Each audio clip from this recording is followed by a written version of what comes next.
போன கிளாஸில் நான் ஒரு ஹோம்ஒர்க் கொஸ்டின் கொடுத்தேன், 5 மார்க் கொஸ்டின். அந்த கொஸ்டினோட இன்றைக்கி நான் கிளாஸை வந்து ஸ்டார்ட் பண்ணுறேன். அதோட ஆன்சரை ஃபஸ்ட்டு டிஸ்கஸ் பண்ணிடுறேன். அதுக்கப்புறமா வந்து நம்ம நெக்ஸ்ட் டாபிக் பார்க்கலாம். ஸோ நான் கொடுத்த கொஸ்டின் என்ன அப்படின்னா, Ni H2O 6 times 2+. இது வந்து green in color. ஆனால் NiCN4 2- இது வந்து கலர்லெஸ். ஓகே, இதை வந்து விபி தியரி வச்சு எக்ஸ்பிளைன் பண்ண சொல்லியிருக்காங்க. நான் ஆல்ரெடி போன கிளாஸில் முடிக்கும்போது சொன்னேன்,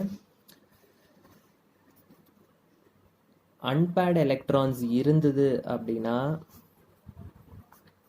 அது வந்து கலர்டாக இருக்கும். ஓகே, அன்பேர்டு எலக்ட்ரான்ஸ் வந்து இல்லை அப்படின்னா அது வந்து கலர்லெஸ்ஸாக இருக்கும். ஓகே, ஸோ ஃபர்ஸ்ட் வந்து விபி தியரி டயக்ராம் வரைஞ்சிடலாம். அதுக்கப்புறமா வந்து நம்மளோட எக்ஸ்பிளனேஷன்ஸ் என்ன, ரீசன்ஸ் என்ன அப்படின்றத கொடுக்கலாம். ஸோ ஃபர்ஸ்ட் நான் இந்த காம்ப்ளெக்ஸ் வரைக்க போகிறேன்.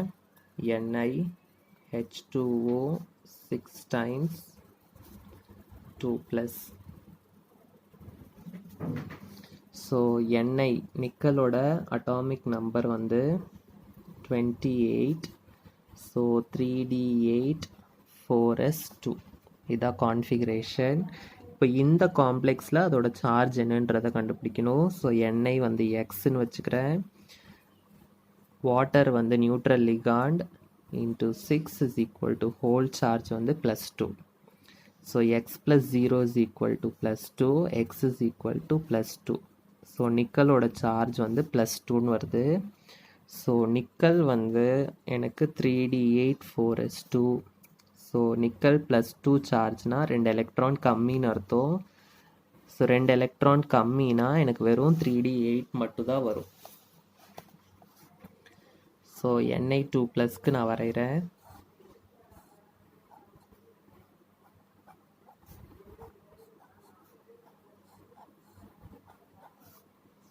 (3d4s4p). ஸோ 3d8னா வந்து 8 எலக்ட்ரான்ஸை ஃபஸ்ட்டு சிங்கிளாக ஃபில் பண்ணிவிட்டு அப்புறம் தான் பேர் பண்ணணும். ஸோ 1 2 3 4 5 6 7 8. ஓகே, இப்போ வாட்டருன்றது வந்து ஆக்வா. இந்த லிகாண்டோட பேர் வந்து ஆக்வா லிகாண்ட். இந்த ஆக்வா லிகாண்ட் வந்து வீக் ஃபீல்டு லிகாண்ட்.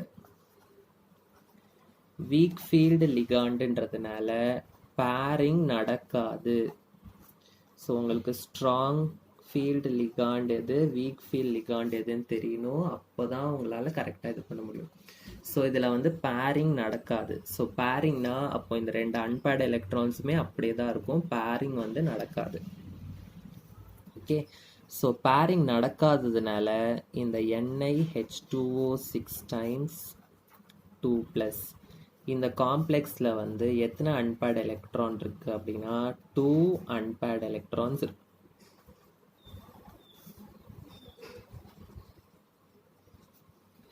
இந்த 2 அன்பேர்டு எலக்ட்ரான்ஸ் வந்து என்ன ஆகும் அப்படின்னா it will give color. It has 2 unpaired electrons, so it is green in color. எப்படி அன்பேர்டு எலக்ட்ரான்ஸ் இருந்தால் உடனே கலர் வந்துடுமா? அதுக்கு என்ன ரீசன் அப்படின்றத நம்ம எழுதணும். ஓகே, இந்த அன்பேர்டு எலக்ட்ரான்ஸ் இருந்தால் எப்படி கலர் வருது அப்படின்னா, நான் இங்கே ஒரு சின்ன டயக்ராம் வச்சு எக்ஸ்பிளைன் பண்ணுறேன். நீங்கள் வந்து ரஃப் காலமில் வரைஞ்சிக்கலாம், இல்லாட்டி வரைய தேவையில்லை. சப்போஸ் இதை நான் கிரவுண்ட் ஸ்டேட்டுன்னு வச்சுக்கிறேன், இதை நான் எக்ஸைட்டட் ஸ்டேட் அப்படின்னு வச்சுக்கிறேன். இந்த அன்பேர்டு எலக்ட்ரான்ஸ் என்ன பண்ணுன்னா, ஒரு ரியாக்ஷன் நடக்கும்போது, இல்லை ஒரு காம்ப்ளெக்ஸ் ஃபார்ம் ஆகும்போது, இல்லை ஒரு லிகாண்டு கிட்ட வரும்போது என்ன ஆகும் அப்படின்னா, இந்த அன்பேர்டு எலக்ட்ரான்ஸ் வந்து கிரவுண்ட் ஸ்டேட்லேருந்து எக்ஸைட்டட் ஸ்டேட்டுக்கு போகும். Okay, so the unpaired electrons வந்து it will absorb the energy and it will go from ground state to excited state. இப்போ எக்ஸைட்டட் ஸ்டேட்லேருந்து மறுபடியும் அது கிரவுண்ட் ஸ்டேட்டுக்கு வரும்போது என்ன ஆகும்னா, it will emit colored radiation. So எந்த கலரில் எனக்கு ரேடியேஷன் வருதோ அந்த கலரில் அந்த காம்ப்ளெக்ஸ் எனக்கு தெரியும். அப்போது இந்த நிக்கல் வந்து எனக்கு க்ரீன் கலரில் இருக்குது அப்படின்னா என்ன அர்த்தம்? இதில் இருக்கிற 2 அன்பேர்டு எலக்ட்ரான்ஸுமே வந்து கிரவுண்ட் ஸ்டேட்லேருந்து எக்ஸைட்டட் ஸ்டேட்டுக்கு போகுது. எக்ஸைட்டட் ஸ்டேட்லேருந்து மறுபடியும் கிரவுண்ட் ஸ்டேட்டுக்கு வரும்போது என்ன பண்ணுது இந்த 2 அன்பேர்டு எலக்ட்ரான்ஸும்? It is emitting green colour radiation. அதனால தான் எனக்கு இந்த காம்ப்ளெக்ஸ் வந்து க்ரீன் கலரில் இருக்குது. இப்போ எல்லாமே பேர்டாக இருந்ததுன்னா எனக்கு இந்த எக்ஸைட்டட் ஸ்டேட், கிரவுண்ட் ஸ்டேட், இந்த ரேடியேஷன்லாம் எமிட் ஆகாது. அதனால கலர்லெஸ்ஸாக இருக்கும். அன்பேர்டு எலக்ட்ரான்ஸ் இருந்தால் மட்டும்தான் எனக்கு வந்து எப்படி இருக்கும்? கலர்ஸ் வந்து கிடைக்கும். So it has 2 unpaired electrons, so it is green in color. Reason என்ன அப்படின்னா the 2 unpaired electrons வந்து goes to excited state. When it drops back to ground state, it emits colored radiation. It emits colored radiation. So அதனால தான் வந்து it is colored. Okay, so இங்கே கலரை பற்றி மட்டும் கேட்டிருக்கிறதுனால அதுக்கு மட்டும் நீங்கள் எக்ஸ்ப்ளனேஷன் எழுதுனா போதும். மற்றதெல்லாம் நீங்கள் பண்ணியிருப்பீங்கன்னு நினைக்கிறேன். ஸோ ஹைப்ரிடைசேஷன் என்ன அதெல்லாம். ஓகே, ஸோ ஹைப்ரிடைசேஷன் என்ன கிடைக்குது அதெல்லாம் பார்க்கலாமா? ஸோ இது வந்து எனக்கு பேர் ஆகாததுனால எனக்கு H2O வந்து இங்கேருந்து ஃபில் ஆக ஆரம்பிக்கும். 1 2 3 4 டோட்டலாக 6 H2O இருக்குது. ஸோ அடுத்ததில் போகும் 4Pக்கு அப்புறம் எனக்கு 4D வரும், 5 6. ஸோ எனக்கு ஹைப்ரிடைசேஷன் வந்து sp3d2 வரும். ஸோ sp3d2 ஹைப்ரிடைசேஷன் 6 லிகாண்ட் இருக்கனால ஆக்டாஹீட்ரல். எலக்ட்ரான்ஸ் இல்லாத ஆர்பிட்டாலில் இருந்து தான் லிகாண்ட் ஓவர்லேப் பண்ண ஆரம்பிக்குது. ஸோ அப்போ அது வந்து outer orbital complex. Outer orbital complex. So unpaired electrons இருக்கிறதுனால இது வந்து பேராமேக்னெட்டிக். மேக்னெட்டிக் மொமெண்ட் வேணால் நீங்கள் கண்டுபிடிக்கலாம். மேக்னெட்டிக் மொமெண்ட் வந்து root of n into n plus 2. So root of 2 into 2 plus 2. Okay, so 2 into 4 ன்னு வரும். So 2 root 2 அப்படின்னு வரும். So 2 into 1.414. So எனக்கு ஆன்சர் வந்து 2.828 போர் மேக்னெட்டான் அப்படின்னு வரும். ஓகே, ஸோ இந்த டீட்டெயில்ஸ் எல்லாம் ஆனால் அவங்க கேட்கல கொஸ்டினில் ஏன் க்ரீன் கலர் கலர்லெஸ்ன்னு மட்டும்தான் கேட்டிருக்காங்க. ஸோ நீங்கள் இது மட்டும் எழுதினாவே போதும். ஓகே, பட் இதையும் கேட்டாங்க அப்படின்னா உங்களுக்கு எழுத தெரியணும். அதுக்காக தான் நான் இங்கே வந்து எழுதியிருக்கேன். ஓகே, ஸோ இப்போ நெக்ஸ்ட் காம்ப்ளெக்ஸ் போகலாம். இது க்ரீன் கலருன்னு ப்ரூவ் பண்ணிட்டோம். நெக்ஸ்ட் ஒன் வந்து ஏன் கலர்லெஸ்ன்னு நம்ம ப்ரூவ் பண்ணணும். NiCN4 2-. அகைன் நான் சொல்கிறேன், ஏன் கலர்டுன்னு மட்டும் தான் கேட்டிருக்காங்க. அதுக்காக இது மட்டும் நீங்கள் எழுதினா போதும். சப்போஸ் இதுவும் கேட்டாங்கன்னா எழுத தெரியணும். அதுக்காக இதெல்லாம் நான் ஒர்க் அவுட் பண்ணி காமிச்சிருக்கேன். ஹைப்ரிடைசேஷன் என்ன, ஜாமெட்ரி என்ன, என்ன complex, magnetic nature, magnetic moment, அதெல்லாம். ஓகே, ஏன் இங்கே n வேல்யூ 2 போடுறேன்னா 2 அன்பேர்டு எலக்ட்ரான்ஸ் இருக்கனால 2. ஸோ இது கலர்லெஸ்ன்னு இப்போ நம்ம ப்ரூவ் பண்ணலாம். நிக்கல் வந்து 28 3d8 4s2. இந்த காம்ப்ளெக்ஸில் நிக்கலோட சார்ஜ் என்னன்னு கண்டுபிடிக்கணும். So x plus 4 into -1 is equal to -2. x minus 4 is equal to -2. x is equal to -2 plus 4 is equal to +2. So நிக்கலோட சார்ஜ் வந்து +2ன்னு வருது. ஸோ நிக்கல் வந்து 3d8 4s2 அப்படின்னா நிக்கல் ப்ளஸ் 2 வந்து பி 3d8 மட்டும்தான். ஸோ நிக்கல் 2 ப்ளஸ்க்கு வரைஞ்சிடலாம்.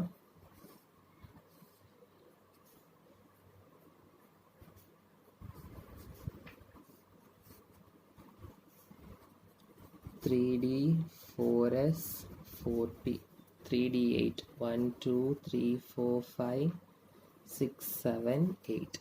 ஸோ சிஎன் வந்து ஸ்ட்ராங் ஃபீல்ட் லிகாண்ட். ஸோ எனக்கு வந்து பேரிங் ஆகும். ஸோ பேரிங் ஆயிடுச்சு அப்படின்னா எனக்கு அன்பேர்டு எலக்ட்ரான்ஸ் எதுவுமே வந்து கிடைக்காது.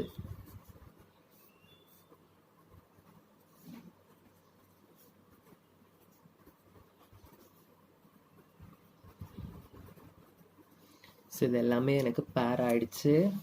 ஸோ ஆல் த எலக்ட்ரான்ஸ் வந்து ஆர் பேர்டு. ஆர் பேர்ட்னா என்ன அர்த்தம்? So there are no unpaired electrons. So அதனால த காம்ப்ளெக்ஸ் வந்து இஸ் கலர்லெஸ். ஸோ ஹைப்ரிடைசேஷன்லாம் கேட்கல, பட் இருந்தாலும் நம்ம எழுதிக்கலாம். ஸோ 4 சிஎன் இருக்குது. ஸோ 1 இங்கே ஓவர்லேப் ஆகும், 2 3 4. ஸோ ஹைப்ரிடைசேஷன் வந்து DsP2 ஹைப்ரிடைசேஷன் அப்படின்னு எனக்கு கிடைக்கும். ஸோ DsP2னா அது வந்து ஸ்கொயர் பிளேனார். sp3னா டெட்ராஹைட்ரல், DsP2னா square planar. Okay, unpaired electrons இல்லாததுனால இது வந்து டயாமேக்னெட்டிக். டயாமேக்னெட்டிக்னா என்னால் மேக்னெட்டிக் மொமெண்ட் வந்து எனக்கு எப்போவுமே வந்து 0 தான் வரும். ஸோ 4 லிகாண்ட் ஸ்கொயர் பிளேனார் காம்ப்ளெக்ஸ்ன்றதுனால இது வந்து இன்னர் ஆர்பிட்டால் காம்ப்ளெக்ஸா அவுட்டர் ஆர்பிட்டால் காம்ப்ளெக்ஸா அப்படின்றத வந்து எழுத தேவை கிடையாது. ஓகே, ஸோ இந்த ரீசன் தான் இம்பார்ட்டண்ட், ஏன் இது வந்து கலர்லெஸ் அப்படின்றதுக்கு. ஓகே, ஸோ பிபி தியரி புரிஞ்சிருக்கும்னு நினைக்கிறேன். ஸோ நம்ம வந்து ஃபஸ்ட்டு தியரி மட்டும் தான் முடிச்சிருக்கோம். இன்னொரு தியரி இருக்குது, அது வேறு மாதிரி போடுவோம். ஸோ அதுக்கு முன்னாடி இந்த விபி தியரியோட லிமிட்டேஷன்ஸ் என்னலாம் அப்படின்னு பார்க்கலாம். இந்த லிமிட்டேஷன்ஸ் வந்து 2 மார்க் இல்லைன்னா 3 மார்க்ஸில் கேட்டால் கேட்பாங்க. ஸோ பாயிண்ட்ஸ் மட்டும் நோட் பண்ணிக்கோங்க. ஃபர்ஸ்ட் ஒன் வந்து ஃபஸ்ட்டு லிமிட்டேஷன் வந்து it does not explain the colour of the complex. It does not explain the color of the complex. Okay, so போன இதில் வந்து நான் இந்த எக்ஸ்பிளனேஷன் கொடுத்துருந்தேன், கலர் வந்து எப்படி கிடைக்குது அப்படின்றது. ஆக்சுவலி இந்த கலர் வந்து இப்படி தான் கிடைக்குது அப்படின்றது வந்து இந்த விபி தியரி வந்து எக்ஸ்பிளைன் பண்ணலை. ஓகேவா? பட் ஆனால் உங்களுக்கு கொஸ்டினில் விபி தியரி வச்சு எக்ஸ்பிளைன் பண்ண சொன்னாங்கன்னா நீங்கள் பண்ணி தான் ஆகணும். Okay, but VB theory actually it did not explain the colour of the complex. Next, it considers only the magnetic moment. Magnetic property எடுத்துக்கிட்டோம் அப்படின்னா பேராமேக்னெட்டிக்கா டயாமேக்னெட்டிக்கான்னு இன்ஃபர்மேஷன் கொடுக்குது. அண்ட் மேக்னெட்டிக் மொமெண்ட் இன்ஃபர்மேஷன் மட்டும்தான் கொடுக்குது. மற்ற magnetic properties, okay, ferromagnetism, ferrimagnetism, அந்த மாதிரி நிறைய மேக்னெட்டிக் ப்ராப்பர்ட்டிஸ் இருக்குது. அது எக்ஸ்பிளனேஷன் எல்லாமே இந்த தியரி வந்து கொடுக்கல. Only it gives explanation about பேராமேக்னெட்டிக்கா டயாமேக்னெட்டிக்கா. பேராமேக்னெட்டிக்காக இருந்தால் மேக்னெட்டிக் மூமெண்ட் என்ன அப்படின்ற எக்ஸ்பிளனேஷன் மட்டும்தான் கொடுக்குது. ஸோ அது ஒரு limitation. Next, no quantitative explanation for inner and outer orbital complexes. So inner orbital complex and outer orbital complexesக்கு இன்னும் சில குவான்டிடேட்டிவ்னா இன்னும் கொஞ்சம் அதிகமான எக்ஸ்பிளனேஷன் வந்து இந்த தியரியால் கொடுக்க முடியல. ஓகே, ஸோ இது மூணு தான் வந்து drawbacks of valence bond theory. So next theory போகலாம்.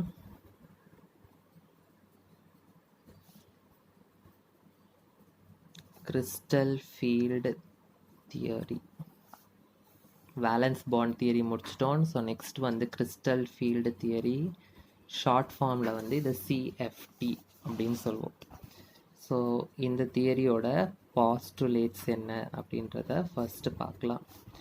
அகெயின் நான் சொல்கிற மாதிரி பாஸ்டுலேட்ஸ் சொல்லும்போது உங்களுக்கு ஒன்றுமே புரியாது. நம்ம எக்ஸாம்பிள்ஸ் ஒர்க் அவுட் பண்ணும்போது தான் இன்னும் உங்களுக்கு நல்லா புரியும். ஸோ ஃபர்ஸ்ட் பாஸ்டுலேட் வந்து என்ன அப்படின்னா, the bond between the central metal atom and the ligand is purely ionic. So valence bond theory வந்து பியூர்லி கோவேலண்ட் அப்படின்னு சொல்லிச்சு. But crystal field theory is telling it is purely ionic. Okay, central metal atom ligand ரெண்டுமே சார்ஜ்டாக இருந்ததுன்னா, if the metal ion and ligand are charged, they are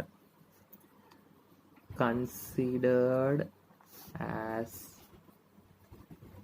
point charges.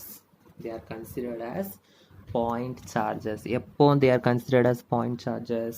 Metal atom ligand ரெண்டுமே வந்து சார்ஜாக இருந்ததுன்னா they are considered as point charges. Suppose if the metal ion is charged and the ligand வந்து is neutral,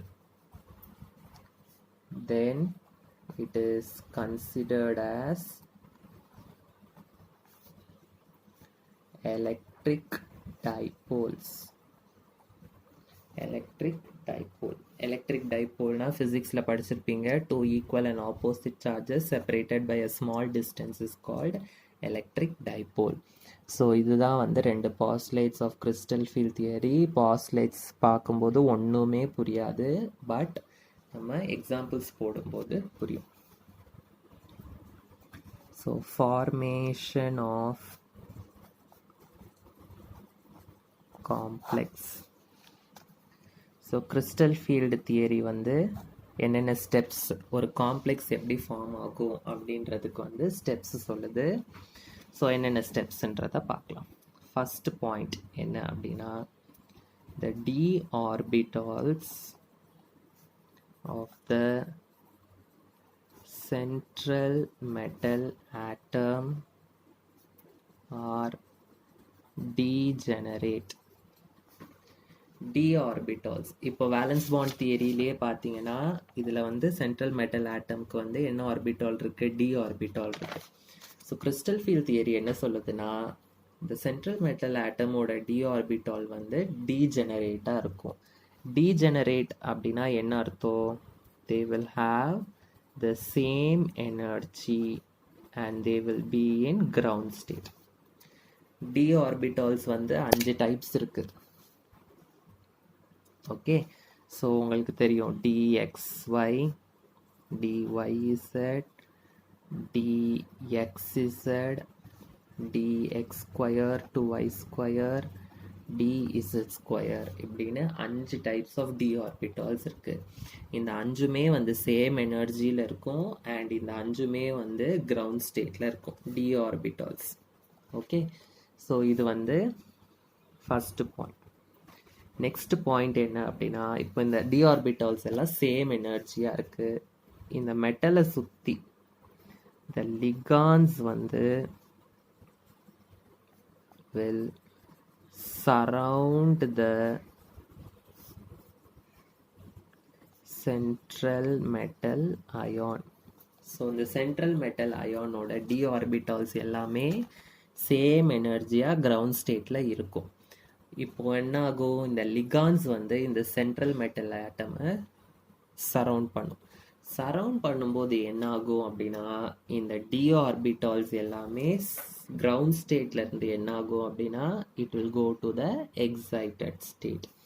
so the ligands will surround the central metal atom. So அதனால என்ன ஆகும், the 5 d orbitals will have increase in energy. It will have increase in energy. So இப்போ இந்த increase in energy வந்து எப்போ நடக்கும், இந்த லிகான்ஸ் வந்து சரவுண்ட் பண்ணும்போது நடக்கும். சரி, லிகான்ஸ் சரவுண்ட் பண்ணிடுச்சு. இப்போ இந்த சென்ட்ரல் மெட்டல் ஆட்டமை அப்ரோச் பண்ணும்போது என்ன ஆகும், when the ligands approach the central metal atom, there will be change in energy. So surround பண்ணும்போது இந்த 5 ஆர்பிட்டாலுமே கிரவுண்ட் ஸ்டேட்ல இருந்து எக்ஸைட்டட் ஸ்டேட்டுக்கு போகும். ஆனால் அந்த லிகான்ஸ் அப்ரோச் பண்ணும்போது என்ன ஆகும் அப்படின்னா, இந்த 5 ஆர்பிட்டாலுமே வேற வேற எனர்ஜியாக மாறிடும். ஓகே, எல்லா இந்த 5க்குமே வந்து ஒரே எனர்ஜி இருக்காது, வேற வேற எனர்ஜி இருக்க மாதிரி என்ன ஆகிடும் அப்படின்னா அது வந்து மாறிடும். ஓகே, ஸோ இதுதான் வந்து postulates of crystal field theory and ஒரு காம்ப்ளெக்ஸ் எப்படி ஃபார்ம் ஆகும் அப்படின்ற பாயிண்ட்ஸ். ஸோ ஆக்டாஹீட்ரலில் இந்த 5 ஆர்பிட்டால் வந்து எப்படி எனர்ஜி மாறுது, டெட்ராஹீட்ரலில் இந்த 5 ஆர்பிட்டாலும் எப்படி எனர்ஜி மாறுது அப்படின்றத வந்து நெக்ஸ்ட் கிளாஸில் பார்க்கலாம். அது இம்பார்ட்டண்ட்டான 5 mark question. How the crystal field is splitting in octahedral complex and tetrahedral complex அப்படின்றத நெக்ஸ்ட் கிளாஸில் பார்க்கலாம்.